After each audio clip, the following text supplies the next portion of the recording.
কোরআন, এই যে পাশে মাদ্রাসা আছে, এই যে কোরআনের শিক্ষা হয়, এই কোরআন আমরা শুরু থেকে শেষ পর্যন্ত কেউ মুখস্থ করে। এবং এই কোরআনটা যে আমরা জানি, আল্লাহ 104টি আসমানি কিতাব পাঠিয়েছিলেন।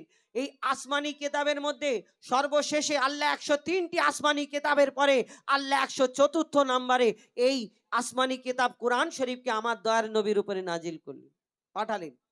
আর এই দুনিয়ায় কেউ সহ্য করতে পারবে না, শেষেতে আমার দয়ার নবী সিনাতে এই 30 পারা কোরআনকে পাঠালেন। আমরা এই কোরআন যে এসেছে, অন্যান্য যে কিতাবগুলো এসেছে, এই কোরআন আসার পরে আল্লাহ ঘোষণা করলো এই শ্রেষ্ঠ কিতাব, নির্ভুল নিখুঁত কোরআন, এর উপরে আর কোনো কিতাব হবে না। আর যে আমাদের জন্য এই কিতাবটা এসেছে, এই দুনিয়াতে যে এক একটা যে কিতাব এসেছে এক একজনের জন্য, আমরা উম্মাতে মোহাম্মদীর জন্য আল্লাহ আমার নবীজি বলে গেছেন কোরআনকে রেখে যাচ্ছি তোমাদের জন্য। কিন্তু এই কোরআনে যা আছে আমরা যদি ভালো করে রিসার্চ করি, গবেষণা করি, অনেক কিছু পেয়ে যাব, আমাদের জীবনে চলতে সুবিধা হবে। কিন্তু আমরা সেই চিন্তা ভাবনা করি না। কেউ কোরআনকে রিসার্চ করে কেউ চাঁদে পৌঁছে যাচ্ছে, কেউ ওষুধ আবিষ্কার করে ফেলছে, কত কি করছে। কিন্তু আমরা মুসলমান শুধু গড় গড় করে যত স্পিরিট পড়তে পারবো তত পড়বো করে না। এই কোরআনে আল্লাহ পাক রব্বুল আলামিন কি পেগাম দিয়েছেন, কি খবর দিয়েছেন, আমাদের বুঝতে হবে। কোরআন শরীফ সম্পর্কে লিখছে দেখুন, আল কোরআন আল কোরআন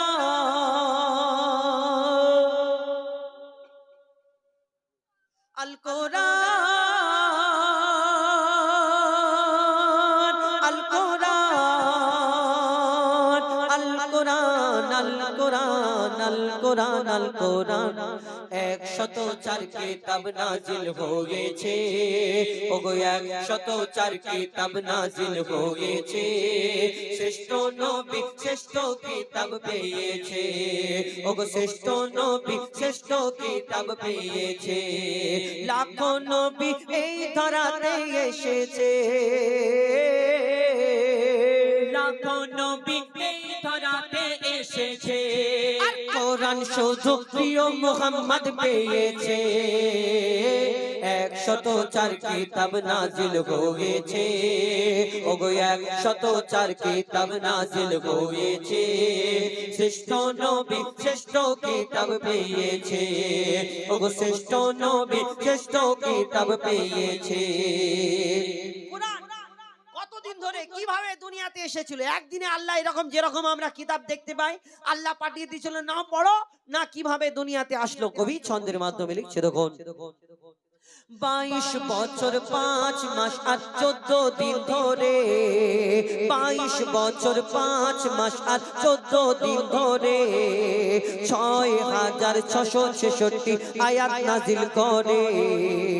540 রুকু 114 সূরা কোরআনের 30 পারায়, 7 মঞ্জিল 14 সিজদায় কোরআন পূর্ণ হয়। মোর আল্লাহর বায়ান পবিত্র কোরআন, কোনো কিতাব হবে না কোরআনের সমান। মোর আল্লাহর বায়ান পবিত্র কোরআন, কোনো কিতাব হবে না কোরআনের সমান। এই কোরআনের স্বাদ যে মুমিন চেখেছে, এই কোরআনের স্বাদ যে মুমিন চেখেছে, এই দুনিয়ায় যেন আপে কাউসার পেয়েছে, এই দুনিয়ায় যেন আপে কাউসার পেয়েছে। এই কোরআন যারা অন্তরে গেঁথে রেখেছে, এই কোরআন যারা অন্তরে গেঁথে রেখেছে, তাদের সাথে যেন আল্লাহ কথা বলেছে। 104 কিতাব নাজিল হয়েছে, ওগো 104 কিতাব নাজিল হয়েছে। শ্রেষ্ঠ নবী শ্রেষ্ঠ কিতাব পেয়েছে, ওগো শ্রেষ্ঠ নবী শ্রেষ্ঠ কিতাব পেয়েছে। এই কোরআন কত জ্ঞানী গুণী বিজ্ঞানী যারা কোরআনকে রিসার্চ করে, কেন এই কোরআনে কি আছে, কোরআনে কোন জায়গায় কি আছে, এই কোরআনকে রিসার্চ করে কেউ ওষুধ আবিষ্কার করেছে, কেউ চাঁদে পৌঁছে যাচ্ছে।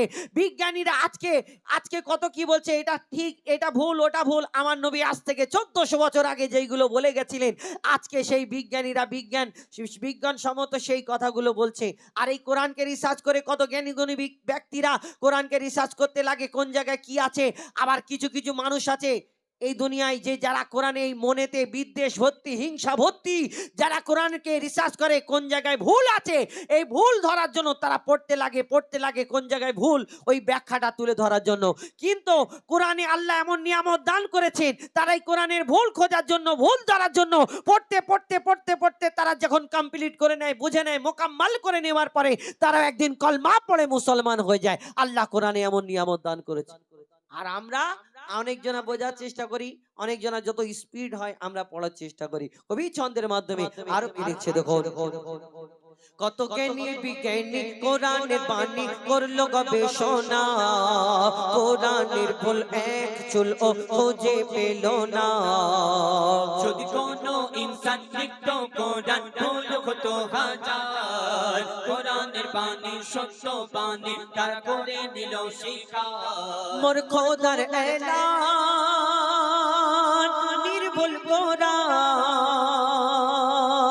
যুগে যুগে হয়েছে প্রমাণ। মোর খোদার এলান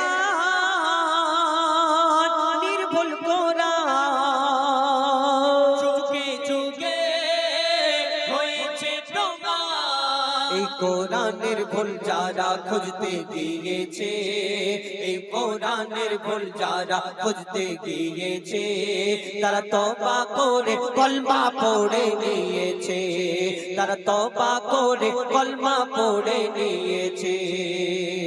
শেষ কথা, কত জনা কোরআনকে জ্বালিয়ে দিচ্ছে সোশ্যাল মিডিয়াতে, এসে দেখো জ্বালিয়ে দিচ্ছি, পুড়িয়ে দিচ্ছি।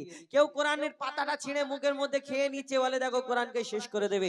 কারোর বাপের ক্ষমতা নেই কোরআনকে শেষ করে দেবে। কেন?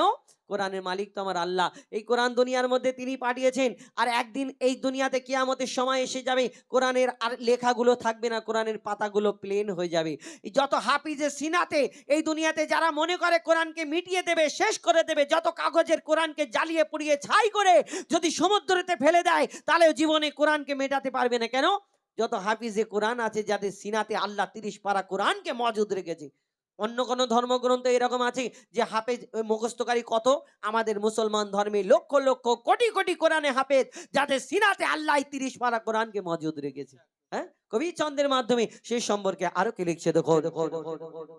আজ দৃশ্য দেখে আজ বিশ্ব জুড়ে দৃশ্য দেখে মোর মনে মাতম হয়, যখন বেদিন শয়তান নিয়ে কোরআন আগুনে পোড়ায়। কত কোরআন জ্বালাবি তোরা ও শয়তানের দল, হাফিজের সিনায় কাটা কোরআন কেমনে জ্বালাবি বল। ওই জ্বালা পোড়া যতই কোরআন তবু ও হবে না বিরান। ও গো জ্বালা পোড়া যতই কোরআন তবু ও হবে না বিরান। এই কোরআন যারা ধ্বংস করতে গিয়েছে, এই কোরআন যারা ধ্বংস করতে গিয়েছে, আমার আল্লাহ তাদের ধ্বংস করে দিয়েছে, আমার আল্লাহ তাদের ধ্বংস করে দিয়েছে। ওরে তানবীর কালাম তোর অন্তর কেন কাঁদিছে, ওরে তানবীর কালাম তোর অন্তর কেন কাঁদিছে। কোরআনের হিফাজত আল্লাহ করবে বলেছে, 104 কিতাব নাজিল হয়েছে, ওগো 104 কিতাব নাজিল হয়েছে, শ্রেষ্ঠ নবী শ্রেষ্ঠ কিতাব পেয়েছে, ওগো শ্রেষ্ঠ নবী শ্রেষ্ঠ কিতাব পেয়েছে। এবার জলসা কমিটির থেকে 100 টাকা। আল্লাহ কি বলবো, দোয়া করে আল্লাহ ভালো করুন। তো এখন এই শবে বারাত নিয়ে আমার ইউটিউবার ভাই